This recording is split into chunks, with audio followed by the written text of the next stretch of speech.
اما بعد فاعوذ باللہ من الشیطان الرجیم بسم اللہ الرحمن الرحیم ان اللہ وملائکتہ یصلون علی النبی یا ایھا الذین آمنوا صلوا علیہ وسلموا تسلیما اللہم صل علی سیدنا محمد وعلی آل سیدنا محمد وبارک وسلم علیہ الصلاۃ والسلام علیک یا سیدی یا رسول اللہ وعلی آلک واصحابک یا سیدی یا حبیب اللہ۔ ذات محترم، رات کو ہم نے 8ویں تراویح میں سورۃ الانفال نامہ سپارہ ثلاثہ سے شروع کیا اور 10واں سپارہ پورا ہم نے سنا۔ اس کے اہم مضامین کا خلاصہ سماعت فرما لیجئے۔ سورۃ الانفال یہ مدنی سورت ہے۔ اس سورت میں مال غنیمت کا ذکر ہے، جسے عربی زبان میں انفال کہتے ہیں، اس لیے سورت کا نام الانفال رکھا گیا۔ اس سورت میں مال غنیمت کے احکام بیان کیے گئے۔ اتفاق و اتحاد مسلمانوں کا غزوہ بدر کے لیے نکلنے، قلت تعداد کے باوجود اللہ تعالیٰ کی مدد سے کامیابی، دشمن کے خلاف جہاد کی تیاری، دین کی بنا پر ایک دوسرے کی مدد کرنے، معرکہ بدر میں دونوں جماعتوں کے قتال کی کیفیت، مسلمانوں اور کفار کے درمیان معاہدوں کے احکام اور دارالحرب میں رہنے والے مسلمانوں کے احکام کا بیان ہے۔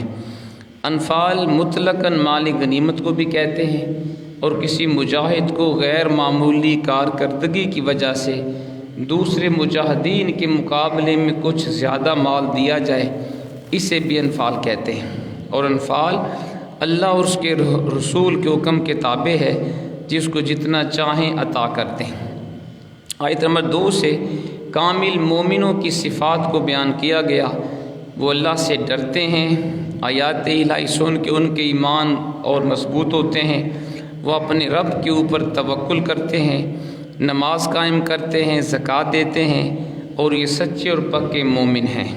آیت نمبر 5 میں فرمایا، کچھ لوگ جہاد کے لیے دل و جان سے آمادہ نہیں تھے، اور مجاہدین کی خواہش تھی کہ ابو جہل کی قیادت میں مشرکین مکہ کے مسلح لشکر سے ہمارا مقابلہ نہ ہو، بلکہ ابو سفیان سے ہمارا مقابلہ ہو جائے، لیکن اللہ تعالیٰ نے ابو جہل سے مسلمانوں کا مقابلہ کروا دیا۔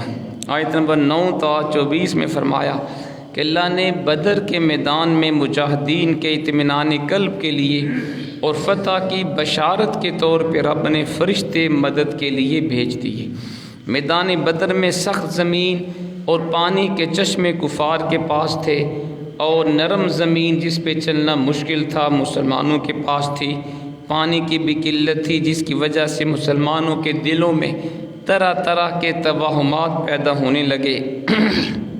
اللہ تعالیٰ نے بارش برسائی اور مسلمانوں نے کافی پانی جمع کر لیا، اور ان کی شرعی اور طبی ضروریات بھی پوری ہوئیں، دلوں کو اطمینان ملا۔ اللہ تعالیٰ نے میدان جہاد میں پسپائی اختیار کرنے والوں کو اپنے غضب کا حقدار قرار دیا۔ میدان بدر میں رسول پاک علیہ السلام نے مٹھی میں ریت لے کر کافروں کی جانب پھینکی، فرمایا یہ لوگ رسوا ہو جائیں۔ یہ ریت ان کی آنکھوں میں پڑی۔ اللہ تعالیٰ نے فرمایا، اے حبیب، جو آپ نے مٹی پھینکی تھی وہ ریت، وہ آپ نے نہیں پھینکی تھی، وہ رب کریم نے پھینکی تھی۔ اللہ تعالیٰ نے بدر کو فیصلہ کن جنگ قرار دیا، اور مسلمانوں سے فرمایا، ایمان والو، اللہ اس کے رسول کے بلانے پر فوراً حاضر ہو جاؤ، جب رسول تمہیں اس چیز کی طرف بلائیں جو تمہارے لیے حیات آفرین ہے۔ آیت نمبر 25 میں فرمایا، یہ مت سمجھنا کہ ظالموں کے فتنے کا وبال صرف ان لوگوں تک محدود رہے گا۔ اگر عمل بالمعروف اور نہی عن المنکر کا امر رک گیا تو اس کے اثرات باقی معاشرے کو بھی بھگتنے پڑیں گے۔ آیت نمبر 26 میں ہجرت سے پہلے مسلمانوں کی بے بسی اور بعد میں اللہ کی مدد سے مضبوط ہونے اور اس نعمت پہ اللہ کا شکر ادا کرنے کا بیان ہے۔ مزید فرمایا کہ اللہ اس کے رسول سے خیانت نہ کرو، اور اپنی امانتوں میں بھی خیانت نہ کیا کرو۔ آیت نمبر 30 میں ہجرت کے موقع پر مشرکین مکہ نے اپنی پارلیمنٹ میں رسول پاک علیہ السلام کے بارے میں جو مشاورت کی اس کے احوال بیان کرتے ہوئے فرمایا اس وقت کو یاد کرو جب کافر حبیب آپ کے خلاف سازش کر رہے تھے تاکہ آپ کو قید کریں یا معاذ اللہ قتل کر دیں یا جلا وطن کریں۔ وہ اپنی سازش میں لگے ہوئے تھے اور اللہ تعالیٰ خفیہ تدبیر فرما رہا تھا، اور اب سب سے بہترین تدبیر فرمانے والا ہے۔ آیت نمبر 32 تا 35 میں فرمایا کفار مکہ اپنی سرکشی کی وجہ سے اس طرح کے مطالبات کرتے تھے کہ اگر آپ کے پاس یہ قرآن حق ہے تو اللہ سے دعا کریں کہ ہمارے اوپر آسمان سے پتھر برسائے جائیں یا ہمیں دردناک عذاب دیا جائے۔ اللہ کریم نے فرمایا اے حبیب جب تک آپ ان میں موجود ہیں رب آپ کی برکت سے ان کو عذاب نہیں دے گا۔ فرمایا جب تک وہ استغفار کر رہے ہوں اللہ ان کو عذاب نہیں دے گا۔ پھر فرمایا بیت اللہ کے پاس مشرکوں کی نماز سیٹیاں اور تالیاں بجانے کی صورت میں تھی۔ آگے چل کے مقصد جہاد بیان فرمایا کہ ان سے جنگ کرتے رہو حتیٰ کہ کفر کا غلبہ نہ رہے، پورا دین اللہ کا ہو جائے، اور فرمایا اللہ کے راستے سے روکنے کے لیے خرچ کرنے والوں کے ہاتھ سوائے افسوس کے کچھ بھی نہیں آئے گا۔ 10واں پارہ ہم نے سنا۔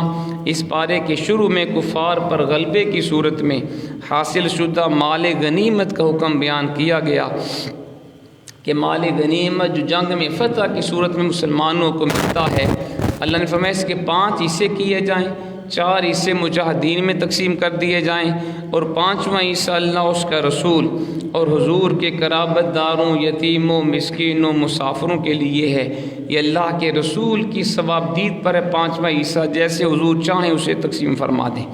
آیت نمبر 42 میں بتایا کہ میدان بدر میں مسلمان مجاہدین کی زمینی پوزیشن کفار کے مقابلے میں بظاہر کمزور تھی، یعنی مسلمانوں کی طرف زمین بھی نرم، پانی کی قلت، مال و اسباب کی قلت مسلمانوں کی کمزوری کی ظاہری علامت تھی، جس کی وجہ سے مسلمانوں کے دلوں میں خدشات پیدا ہوتے تھے۔ تو اللہ تعالیٰ نے اپنی حکمت فرماتے ہوئے یہ بیان فرمایا کہ اللہ اپنے طے شدہ فیصلے کو نافذ کر دے، یعنی ظاہری کمزوری کے باوجود اللہ نے مسلمانوں کو غلبہ اور فتح عطا فرما دی۔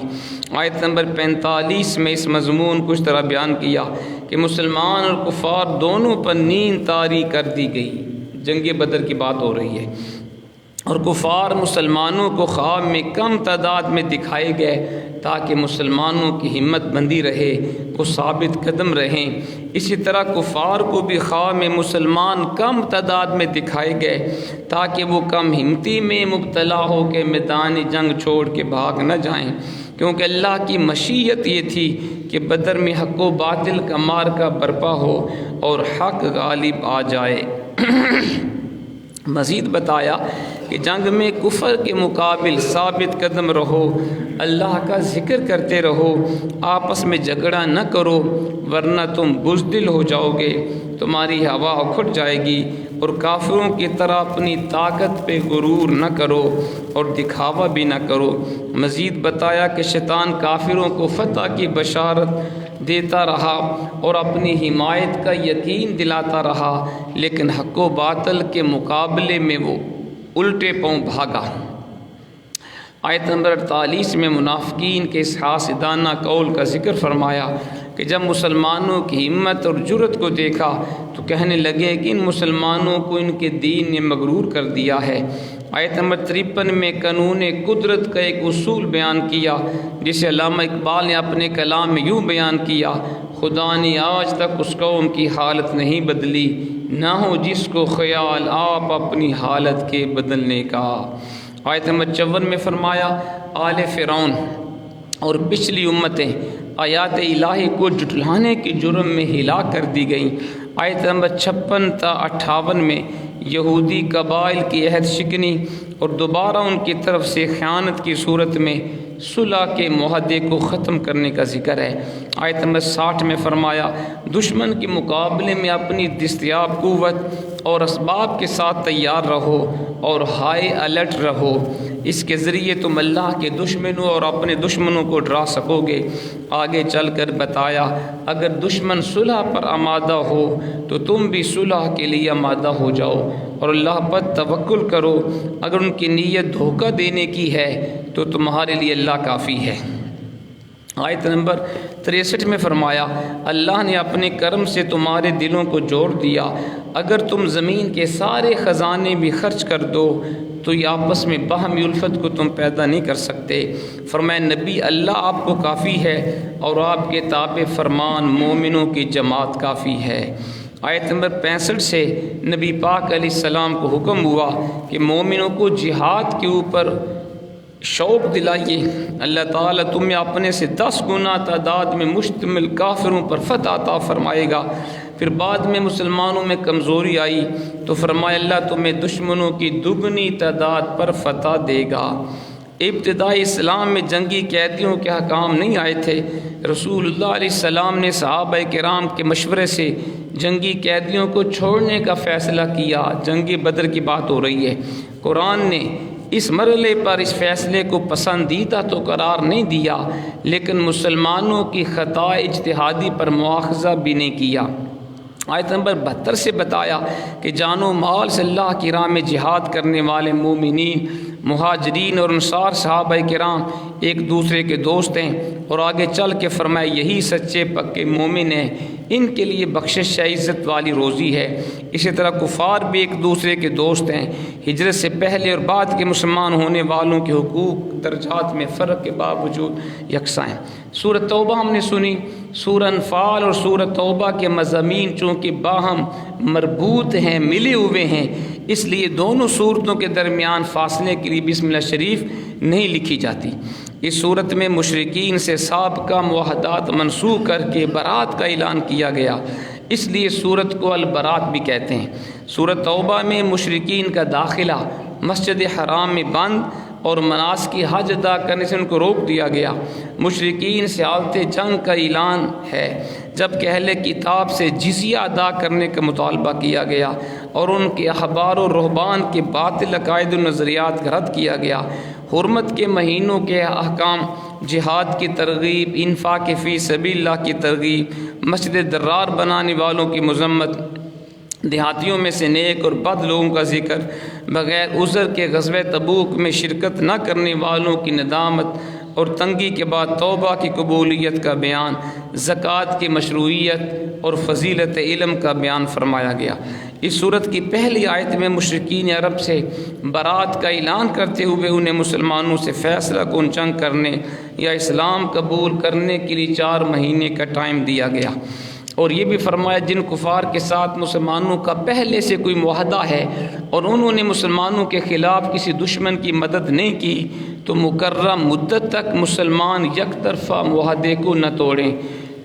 پھر فرمایا 4 مہینے کا نوٹس پیریڈ گزرنے کے بعد مسلمان مشرکین عرب کے خلاف کریک ڈاؤن کریں، ان کا مکمل محاصرہ کریں، جہاں بھی ملے انہیں کیفر کردار تک پہنچائیں۔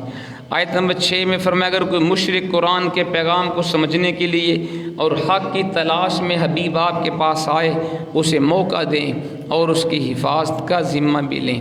آیت نمبر 8 تا 10 میں فرمایا کفار مسلمانوں کے ساتھ منافقانہ رویہ اختیار کرتے ہیں اور ان کی اخلاقی حالت یہ ہے کہ مسلمانوں پر خدا نخواستہ غالب آ جائیں تو قرابت داری کا بھی پاس نہ کریں۔ مزید بتایا کہ ان کفار میں سے جو توبہ کر کے ایمان لے آئیں اس کے تقاضوں پر کاربند رہیں، پھر وہ مسلمانوں کے دینی بھائی ہیں۔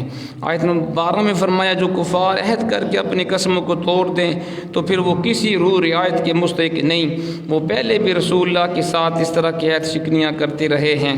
پھر فرمایا حاجیوں کو پانی پلانا مسجد حرام یا دیگر مساجد کو تعمیر کرنا اچھے کام ہے، لیکن اللہ پہ ایمان لانا، قیامت پہ ایمان لانا، اللہ کے راستے میں جہاد کرنا، یہ مساجد کو تعمیر کرنے سے بھی زیادہ اعلیٰ ہے۔ پھر فرمایا حبیب ان کو فرمائیں اگر تمہارے باپ، تمہاری اولاد، بہن بھائی، رشتہ دار، کنبہ، کاروبار، مال و دولت، مکانات، یہ سب چیزیں تمہیں اللہ اس کے رسول اور اس کے راستے میں جہاد کرنے سے زیادہ پسندیدہ ہیں، پھر خدا کے عذاب کا انتظار کرو۔